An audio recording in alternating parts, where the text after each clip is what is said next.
ગઈકાલ તારીખ 8 જુલાઈ 2026ના રોજ આશરે રાત્રે સાડા 9 વાગ્યાની આસપાસ રાજકોટ શહેર તાલુકા પોલીસ સ્ટેશન વિસ્તારમાં આવેલ મોકાજી સર્કલ પાસે એક હત્યાનો ખૂબ જ દુઃખદ અને ગંભીર બનાવ બનેલ હતો. આ ઘટનાની વિગત જોઈએ તો આ ગુનાના આરોપીઓ પોતાના બુલેટમાં પૂરપાટ ઝડપે અને ઘોંઘાટ થાય તેવી રીતે જતા હતા, જે બાબતે તેમને મરણ જનાર કૃષ્ણસિંહ જાડેજા તથા એક સાહેબ રહેન્દ્રસિંહ જાડેજા સાથે એક સામાન્ય જેવી બોલાચાલી થઈ હતી. આ સામાન્ય બોલાચાલીનો ખાર રાખી અને આરોપી રાજવીર વાડા અને તેના ભાઈ એ મારામારી શરૂ કરી દીધી હતી. અને આ દરમિયાન આ આરોપી રાજવીર વાડાના પિતા રણજીત નાજભાઈ વાડાએ પોતાની પાસે રહેલ ગેરકાયદેસર પિસ્ટલમાંથી ફાયરિંગ શરૂ કરી દીધું હતું. અને આ ફાયરિંગમાં કૃષ્ણસિંહ જાડેજાને પેટના ભાગે અને માથાના ભાગે ગોળી વાગતા તેમનું મૃત્યુ નીપજ્યું હતું.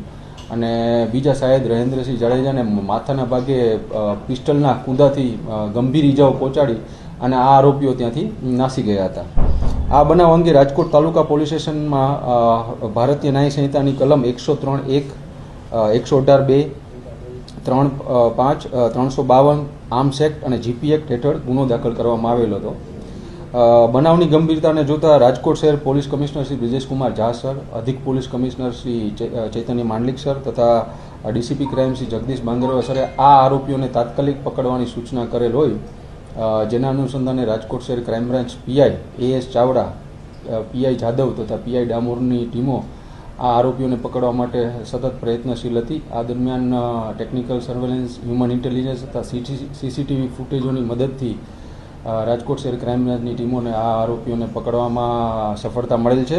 આ આરોપીઓના નામ છે રણજીતભાઈ નાજભાઈ વાડા, કે જે મુખ્ય આરોપી છે, અને એમનો પુત્ર રાજવીર રણજીતભાઈ વાડા તથા એક કાયદાના સંઘર્ષમાં આવેલ બાળ કિશોર પણ આમાં સામેલ છે. આ તમામ આરોપીઓને રાજકોટ ભાવનગર હાઈવે પર સરદાર નજીકથી પકડી પાડવામાં આવેલ હતા. અને આમાં મુખ્ય આરોપી રણજીત વાડા ગુનાહિત માનસિકતા ધરાવે છે. તેના વિરુદ્ધ રાજકોટ શહેર તેમજ બાબરા પોલીસ સ્ટેશનમાં પ્રોહિબિશનના ગુનાઓ દાખલ છે. હત્યાનું આ બસ સામાન્ય બોલાચાલીનું જ એક કારણ હજી સુધી અમારી તપાસમાં સામે આવ્યું છે. અને અરાઉન્ડ 4 થી 5 રાઉન્ડ ફાયર કરવામાં આવેલા. આ ગેરકાયદેસર જ હથિયાર હતું અને એને લઈને પણ તપાસ હાથ ધરવામાં આવશે. સર, જે મૃતક છે તેને સંતાન? એમને એક બાળક છે.